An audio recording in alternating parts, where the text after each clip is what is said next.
Fani Willis' daddy did not come to play. He was down there in Georgia in that courtroom testifying about his daughter and about how he raised her and explained the cash situation. So you remember yesterday, it was real salacious. The special prosecutor that was on the stand that Fani Willis hired, Mr. Wade, testified that Fani Willis would basically pay him back with the cash. Okay, I'm glad Fani actually testified, because then that would have just been floating out there and it would have looked real weird, like, because most of us don't carry cash like that anymore. Well, when Fani came in and bossed up and was like, my daddy told me to carry cash, and as much as y'all try to put me on trial, I'm not on trial. Them people over there trying to steal that election, they are on trial. And I don't need a man. A man is not a plan. A man is a companion. I said, sis, that's the kind of energy I want my daughter to have. That's the kind of energy I want my wife to have. So I'm glad she testified to say, look, my daddy told me keep some cash on me because you never know what'll happen. Well, her daddy came through today and basically was like, listen, back in the day, the people wouldn't take my money because I was black on my credit card. So I keeps cash. And I told her to keep cash.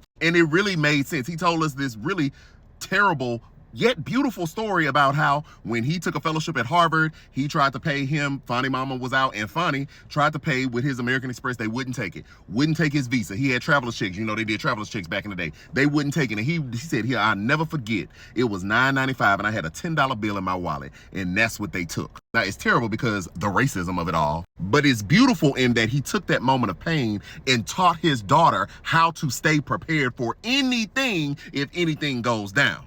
So it corroborated what was what.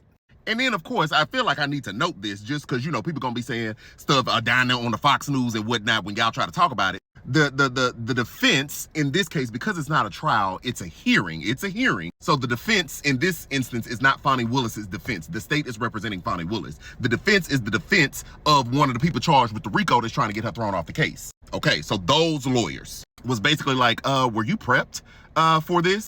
The man said, yeah. She was like, oh, okay. And were you supposed to be sequestered or anything like that? And he was like, how could I be? It's everywhere. The news story is everywhere.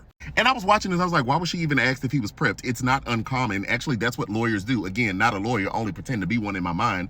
Lawyers prep their clients or their witnesses, they prep their witnesses in any court case.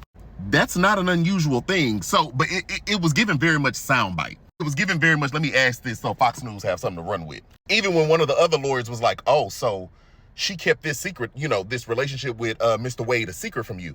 He was like, yeah. I wish he would have said it wasn't a secret, it wasn't my business, but ultimately that girl don't have to, that woman don't have to tell her daddy nothing. She's not obligated, but it was giving we're asking questions for sound bites to spin the narrative, because at this point, that's all you got. Because you don't, again, not a lawyer, not a judge, but you have not, from a layperson's standard, prove to us that there is a smoking gun that Fani Willis is somehow getting a kickback for, a lack of a better phrase, by hiring Mr. Wade as the special prosecutor. We also had a former Georgia governor up there on the stand today that apparently Fani Willis asked him to be the special prosecutor. The man said, I didn't want to do it, one, because it wasn't going to pay well, and two, I didn't want to have security for the rest of my life being on this case, which insinuates he thinks Trump is guilty as well.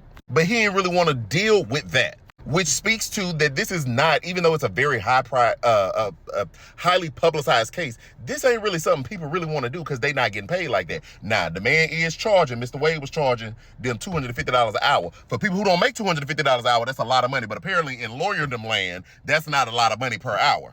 So I might need to go ahead and go to law school. Sugar, you'll be okay if daddy go to law school? Gonna take some time. Might not be able to sing Grace's Corner as much. But anyway, back to the case. I think the case is done. Now, they're in recess right now, but I just think the case is done. It's not been proved. You're not proving what you're supposed to be proving.